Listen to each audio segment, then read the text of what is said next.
Welcome back to the Michael Cohen Show on our continued journey to 250,000 subscribers. Look, we're almost there.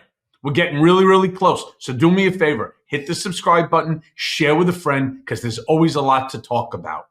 Now, the other day on Don Jr.'s podcast, it's called Triggered, he spoke about how his father is considering, you can't make this stuff up, how his dad is considering banning mainstream media from the White House briefing room and letting podcasters like Joe Rogan, for example, take their seats. First and foremost, you'll remember on several occasions, he actually took away credentials from individuals like my friend Brian Karem. All right. He took away his credentials. He also did it to Jim Acosta, where they had to go and they had to file an action in order to get their credentials back. This is unbelievable. I want to show you a clip about this topic, and then you'll get my further reaction. Play it. But I wonder now, as your father is assembling his team, as maybe Caroline Leavitt is looking at the new press briefing room chart, maybe it's time to reorder that chart and maybe take away some people's seats. So we're going to break some news here, because I literally had this conversation. I was flying back. I was on the plane, I guess, with my father, I think it was coming back from the SpaceX launch with Elon last week. And I was sitting there and we were talking about like the podcast world and some of our friends and Rogan and guys like you and, me to a lesser extent, I wouldn't be able to get a seat. That would be nepotism or whatever the hell, I'd be indicted again. I'd have to do more congressional testimony. So I'll pass. But we actually had this conversation about given how the media has behaved. I mean, you brought up the New York Times. You saw the fact check of Bobby Kennedy talking about the different ingredients in Fruit Loops. And it was like, no, it's exactly the same as Canada, except we use yellow dye number 5 here instead of orange, carrots. And we use purple dye number 2,376 instead of blueberry extract. And I'm like, that's your fact check? It's the same, but for these really toxic chemicals that are banned in, dozens of countries. I don't get it. But we had the conversation about opening up the press room to a lot of these independent journalists. Why should, if the New York Times has lied, they've been adverse to everything, they're functioning as the marketing arm of the Democrat Party, why not open it up to people who have larger viewerships, stronger followings? It's not like the New York, how much money are they losing a year? The Washington Post, lost 70 to 45 to $70 million, doesn't seem like they're a great success. So just because they've been there longer, it's like the way Congress functions. You get a committee, not because you know anything about banking, but because you've been there longer. And it's right. Doesn't seem like a great way to do things. So we've had that conversation. That's a great idea, Don. I was like, I think we should do this. And so that may be in the works. Let's see. That's going to blow up some heads. So, we'll see. Well, of course it's going to blow up some heads.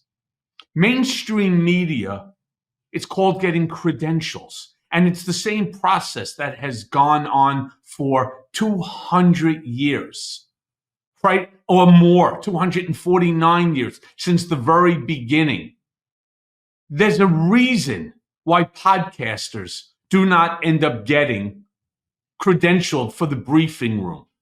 My viewership on my Mea Culpa podcast or on our Political Beatdown podcast, where I share that with my co-host, Ben Meiselas, of this network, the Midas Touch Network, we have a bigger viewership, for example, than CNN too.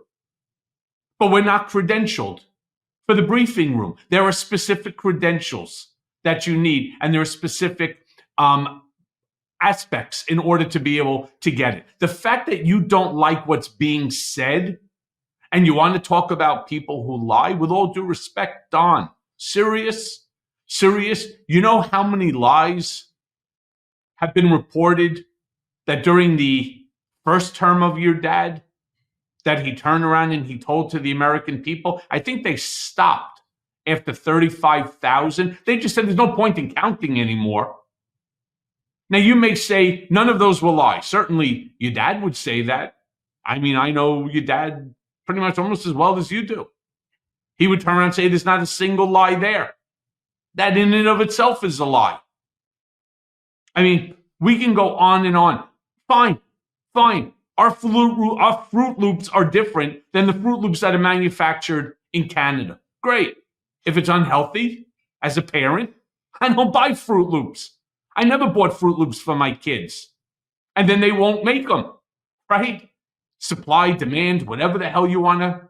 But then to turn around and say, well, people go on the banking committee. The whole thing is just pure nonsense. It's rationalization for an action that you intend to do simply because you intend to do it. And now you're trying to give advance notice. So yeah, people's heads should explode.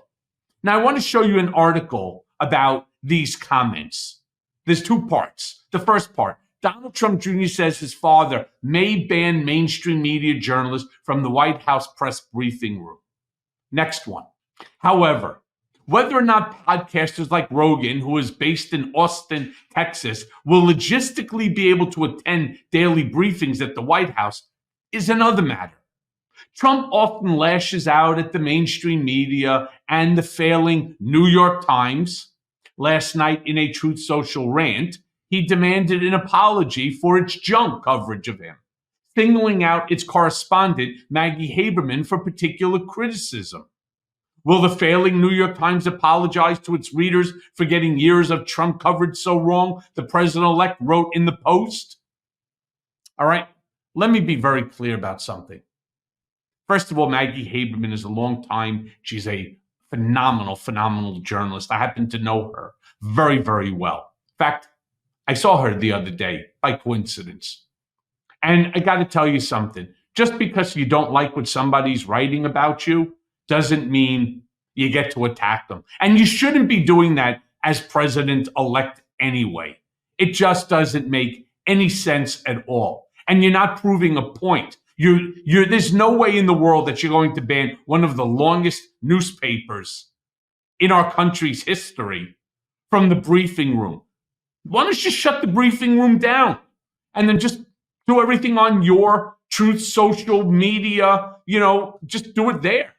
I mean, you get sued, right? I mean, there are obligations to brief the American people, and that is not done through state-run media unless this is Russia.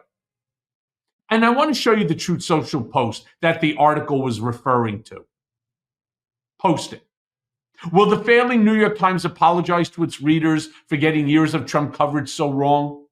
They write such phony junk, knowing full well how incorrect it is, only meaning to demean. Maggie Haberman, he's trying to refer to Maggie Haberman, a third-rate writer and fourth-rate intellect, she's actually brilliant, writes story after story, always terrible, and yet I almost never speak to her. They do not fact-checking because facts don't matter to them. I don't believe I've had a legitimately good story in the New York Times for years, and yet I won. That's factually accurate. You won. In record fashion, not 100% accurate either. The most consequential presidential election in decades, I definitely agree with that. Where is the apology? Since we're talking about apologies, where's the apology by your Department of Justice? Why don't you force Bill Barr to apologize to me for making me into the first political prisoner ever held by this country? Because I refuse to waive my First Amendment constitutional right in a counterfeit document that not only violated my First Amendment, but my Fourth and my Eighth as well. Where's the apology for that? All right. Lastly, I want to talk about Elon Musk's comments about wanting to buy MSNBC. And here's the article, two parts. First, Elon Musk floats buying MSNBC, but he's not the only billionaire who may be interested. Second, Elon Musk has called MSNBC the utter scum of the earth. He has said the channel peddles puerile propaganda. Just a few days ago, he said MSNBC is going down, and now he's posting memes about buying the channel. Conventional wisdom holds that Musk, the world's richest man and key Donald Trump ally, and his friends are just joking.